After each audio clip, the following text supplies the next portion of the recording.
You're listening to the Oneofus.net podcast network.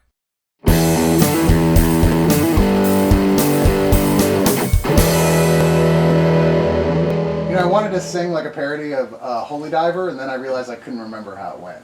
Because you've been down too long in the midnight sign? Holy Diver! And that's as far as I get. Or hit the notes. Yeah, even close. Which would have been appropriate because this movie, Baby Driver, is deeply drenched in music. Sopranos.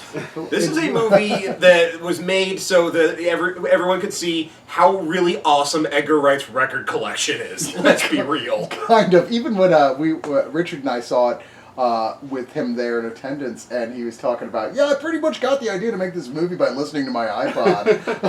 It's like, no conversely, shit. by watching Guardians of the Galaxy. I mean, this to be fair, he's actually had this knocking around for pretty much, spaced.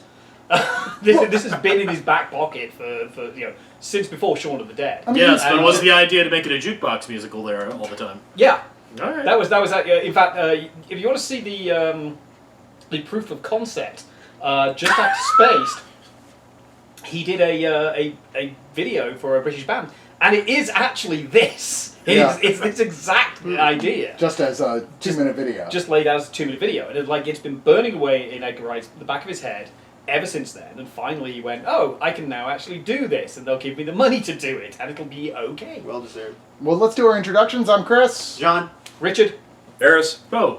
And, it seems like there's a lot of different opinions about this movie out there, to be sure. I've talked to people who, everything from, I adore it, it's my favorite Edgar Wright film and the best film of the year, to people who were like, I absolutely despise this film and I don't think even Edgar Wright knew what he was doing. Wow. Those people are wrong. Yeah, highly wrong. Actually, I agree with both of those people deeply, because I actually fall somewhere like 3/4 towards good, I think. So 3/4 beat? Well, I mean, like, I think this is, like, for me, this was his weakest film. But it also is so much better than most people's films. So Yeah, I'm actually kind of right on board with you there. Other than, is it At World's End? I don't remember what the World's one is. End. I Yeah. forget that. Yeah, I one was about to the say, you thought this was worse than that's World's the End? that's the Yeah, one a I little think bit. Wow, okay. Yeah. Huh. Okay, so we've got our first wrong vote. But part of the thing here is, like, much like all his other films, this is his exploration of a very specific and sometimes obscure niche in film. In this case, like movies like The Driver, where it's taking those 70s and 80s, like, crime driving films that really focus on the stunt driving and putting the Edgar Wright touch on it, filled with lots of little hidden references, nooks and crannies that maybe are less familiar to a lot of people than, the zombie ones. But probably no less thick with it. The story we have here is Ansel Elgort is the titular baby, who we never really know his real name, but I guess. Yeah, we do. Yeah, we do. We find out at the end. Oh, do we? Yeah. Okay, it's been longer. His real name is Miles Teller. But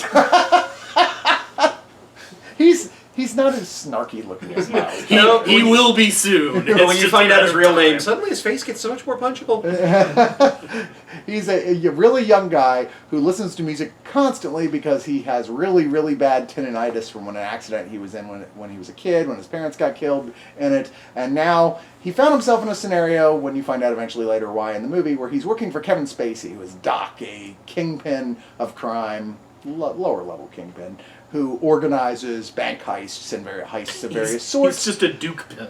Yes, he's a court jester pin. And he gets a rotating crew of people he works with, except for Baby, because Baby is just the baddest ass driver ever. Problem is a lot of the people he hooks him up with, a lot of the criminals, are like, what the fuck is going on? This guy is like 10, and he's not even listening to anything except his music. He's got his headphones in the whole time. I mean, he's not like he's 10. It's just like he's kind of autistic-y. He always has his headphones on, generally always has his sunglasses on. And they're like, is this guy even paying attention? He's supposed to be my driver. But he actually is, very aware. He's just, one of those guys. He doesn't talk a lot, much like Ryan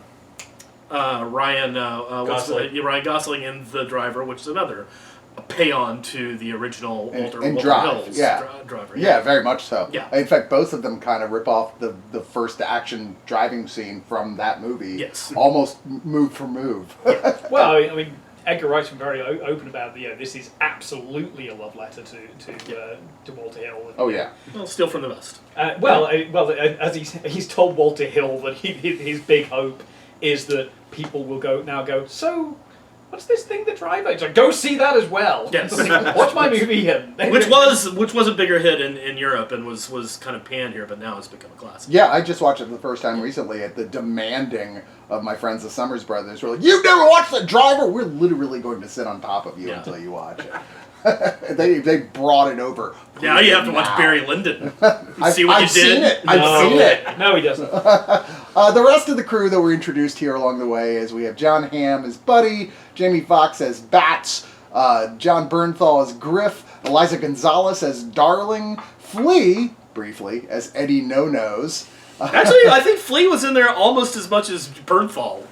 Yeah, you might be right. Yeah, But still, Bernthal is briefly. a blink and you miss. He was kind of, Yeah. they kind of set him up like, I'm going to do something. And he said, yeah, I'm not going to do something. Meanwhile, Baby's like almost paid off his debt to Kevin Spacey. He's just like, oh, I'm going to be done driving soon, and he Which you didn't, meets his because he does owe him yeah. for, He owes him for the previous thing that we're not going to mention. yeah. Yep. Well, didn't that happen much later in the film when they explain it, right? No, they mention it pretty early on when they're explaining why Baby's there. Well, not the Pretty details pretty of much, it, he's it comes up pretty early in the film that he's in Dutch to Spacey's character for something. No, that's And what I'm so he's saying. just paying back. They don't explain the details of that till much later in the film.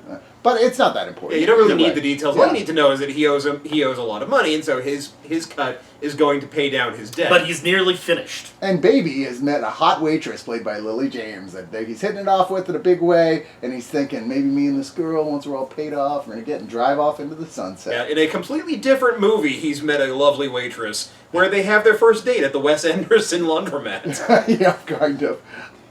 His joke. Like, I guess the movie is like more of a tone than it is a plot being important. You know, it's more like this is the theme with the music is so important and it's so loud and we're setting every scene in it and all the beats and all the things people are doing to the beats of the music that really the plot is almost circumstantial by comparison. Yeah, the style overwhelms the substance by a fair amount because there are plot beats that crop up in this that make no damn sense, but they're there because it works, it feels good. Just don't think about it. Yeah, I think that's true. I know one thing that held me back from really being as in love with this movie is that I thought Jamie Foxx was just obnoxious. Like, he has so much screen time and so much dialogue, and I know he's supposed to be the villain of sorts, one of the villains, which there are many in here, but really the most unlikable villain. And I just want him to shut up every time he starts talking. And I think that's the main point. I Yeah, I didn't feel mean, that's what the character I didn't is. feel No, I know, any but- tension until he got into the movie. Well, yeah, I know, but he kept doing it. No, but that's what I'm saying. over and over again. There are villains that are fun to watch, and there are villains that you're just like, you're not funny. You're just irritating. No, I Stop agree. talking. We saw another movie today which did just that. Well, that I disagree with. But we'll get into that in a few weeks when we're allowed to talk about it. I mean, obviously, you guys seem to like this a lot more than I did. I mean, I definitely really loved John Hamm in this thing. I thought he was. They do this great thing with his character in the third act that it sells because of how much you really like him for a while. He is definitely the most charming criminal of them Yeah, all. they do some interesting development with his character because he and Darling, his girlfriend, are the only people who treat Baby with any respect outside of Doc. Yeah. And because they recognize skill. They know that the kid can do what he can do. It's everybody else who seems to think like, this kid is off in his own world and rapidly running out of oxygen. Why the fuck is he here? Even after he is shown that when you put him behind the wheel, he is godlike. And his driving scenes are equal parts Riding Bean and Initial D. And there is exactly one fan listening to this who got both of those. And Kevin Spacey gets some of the best lines in this thing, I think. Oh, where- he's having so much fun with this movie. Just chewing up all the scenery and like delivering his dialogue in a way only Spacey can, and lots of nicknames for everybody that are constantly funny. I mean, he's the character that in many ways is I thought the strongest part of this entire film, other than Edgar Wright himself and his direction of the driving, which is really spot fucking on. Yeah, and that's one of the great things about this is a practical driving film. Mm-hmm. This is, and it's not a gearhead film because one of the things that Edgar Wright avoids very much is they're doing bank heists. You don't go in with a muscle car because the cops will see you. And in fact, there's some great moments where the fact that they are using very innocuous cars is part of how they get away. And there are it's like, if you're in a helicopter, it's just another red car. It's just They do studiously avoid the Impala, however. Or the Honda Civic. Yes. Most stealable car in the world. But and it's a practical drawing card. And this isn't like when you watch Fast and the Furious, and one of the things that I really dislike about the franchise now is you're like, it's CG. None of this cares. You don't really feel there's any impact to this. This is them just tooling around Atlanta at high speed. Trashing cars left, right, and centre. I mean, the first chase, you get the patented Rockford Files, hit your wheel over as far as possible, while pulling up the emergency handbrake at the same time. Yeah. It is constant bootlegger turns and constant power drifting. It's amazing. Yeah, that first shot where he just power drift slides in between two cars, I was like, "Gah, how did you do that?" I need to get my Grand Theft Auto 5 and practice that. Yeah, people are going to be recreating this movie in Grand Theft Auto Online. Y'all talking about all the cars, it does kind of bring up the problem that I had with the movie. Is it too much cars? Cars. No, it's just even though it's a movie about cars and speed and everything, it felt the slowest out of all of his movies. Mm-hmm. And I don't know if that's because the editing felt slowed down, because I don't know, maybe the cast is built for American that audiences. this movie could have been hustled along quite a bit. Yeah. There's a big gap in the middle of this film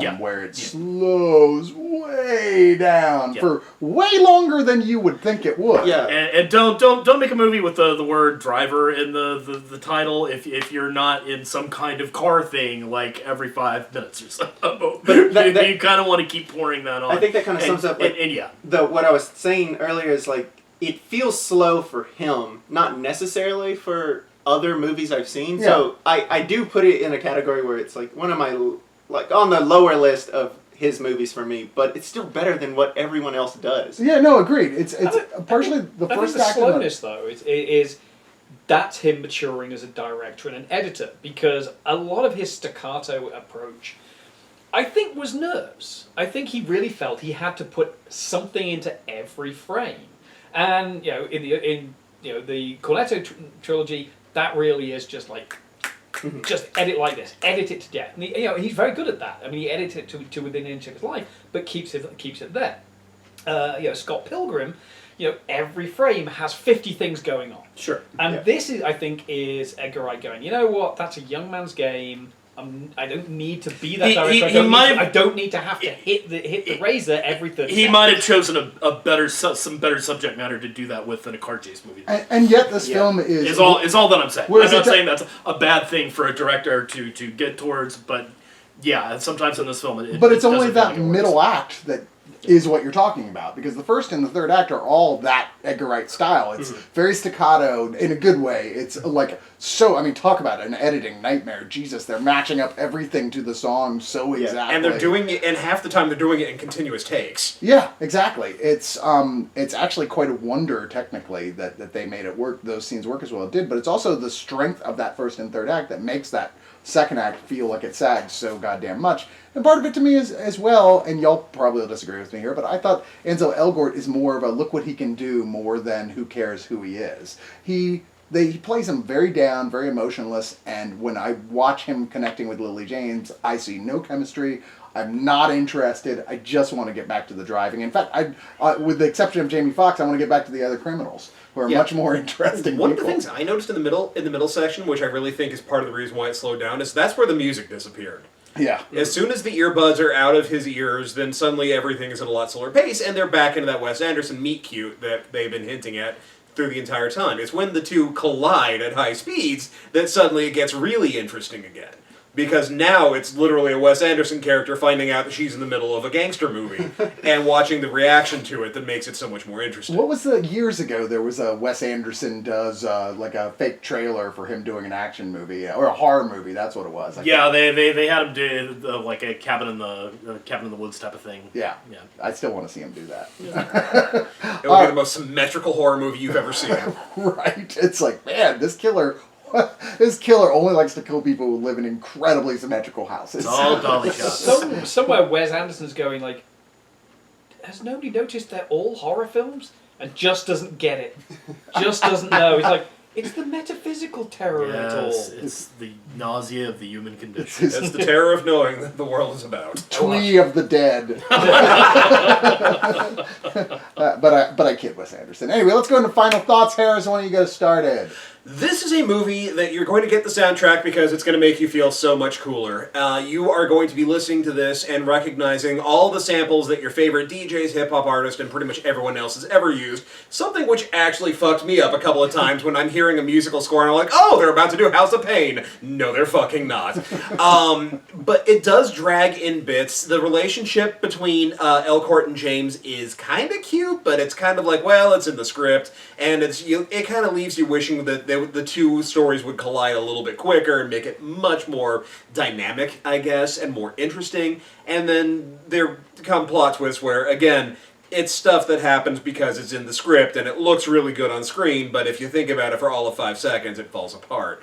Which is why I'm going to have to give this 8 out of 10 varied classic iPod collections. Jonathan Romo, what is your final thoughts? I believe, like, to reiterate what Bo and Richard had said, I do understand that Edgar Wright probably is getting more comfortable and wants to slow things down. But as Bo had said, it's a really odd decision to choose a fast car movie to do that. The first and third acts when everything feels the most Edgar Wrightian, when I feel so comfortable. And it's like, yes, this is the director I know and love. But that middle bit, when it does focus on the meet cute, which I do think, they seem really naive, and I think that kind of fits in with the whole he's a young person. But that still doesn't like help carry that middle bit to, like Chris said, we want to get back to the exciting characters, the ones who feel like they were written by Edgar Wright. But all in all, I still think one of Edgar Wright's weakest films is one of the best films of 2017 so far. So I have to give this 8.5 tequilas. Mr. Bo Paul. Yeah, I mean, this is stylish as all get out, and despite there's a lag in the middle, and yeah, the romance is really lackluster, but this is a shitload of fun to watch and listen to. If you can get over that little hump in the middle, then you're gonna be fine. There's plenty to be enjoyed in here. You can close your eyes and enjoy this music, and you can watch it with the sound off and probably enjoy it. And I agree that Han does a great job here. Not exactly getting out of his wheelhouse as a disparate person with substance problems, but he is making a very fun and interesting character to watch. I didn't have a problem with Jamie Foxx, because Jamie Foxx always kind of annoys me. So. You went into it expecting. So yeah, no, it was just like, all right, well, tone it down, Miami Vice. You've got the signal. We're good. Spacey was great. Ansel Elgort, I'm still not sold on him as a leading man, but they found a perfect role for him in this. He kind of serves the role to be a little bit of a cipher.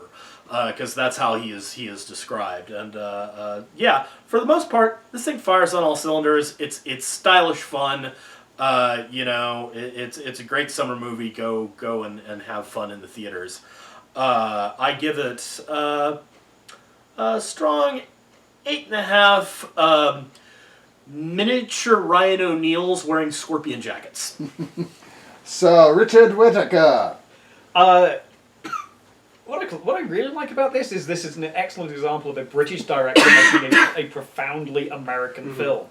And it never feels like, he doesn't get it. He gets absolutely, he's so immersed in film culture and film history that it just pours out of this. And at the end of the day, it's a crime film and it's a car movie.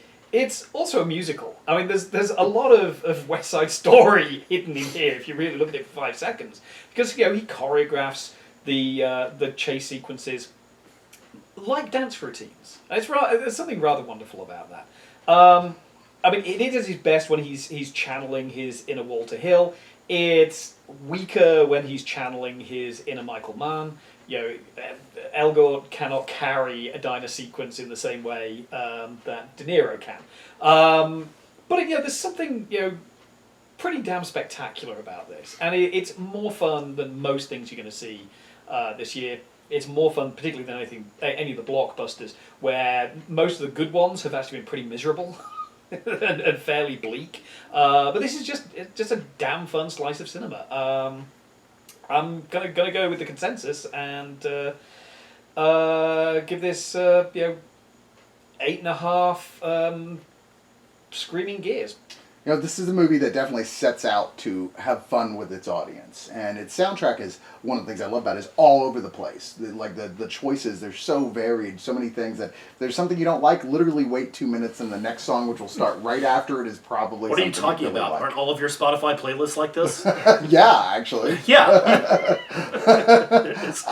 It's the other people that are wrong. It's true! How did you know? It's like you're reading my mind. Oh, by the way, you do get extra points if you can spot the cameos by both Walter Hill and John Spencer. The John Spencer Blues Explosion. Exactly. I think I heard you laugh when that happened. Oh, yeah. Partially, I'm a big fan of that band. This movie starts with one of the greatest songs they ever wrote and plays the entire song as a car action sequence goes on. And I was just like, this movie's going to be fantastic.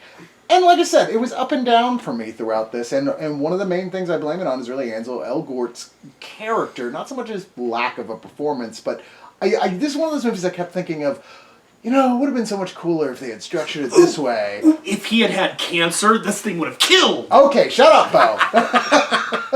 But I don't like to do that usually, but I kept thinking, even especially in the middle, how much more I would have liked it if type of thing. And I realized that's not the movie we saw. I got to judge it by the movie it is, and it's one that its sag in the middle was so deep that I actually started to lose interest almost completely. But it wins you back in a huge way in the end, and by the end of it, I was like, that was fun, and I would definitely recommend it to people to see in the theater for sure.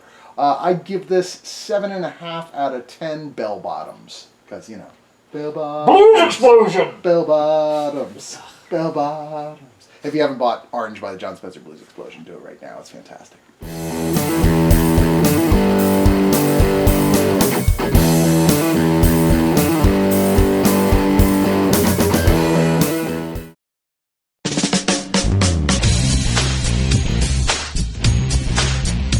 Oneofus.net has been your one-stop shop for all things geek for years.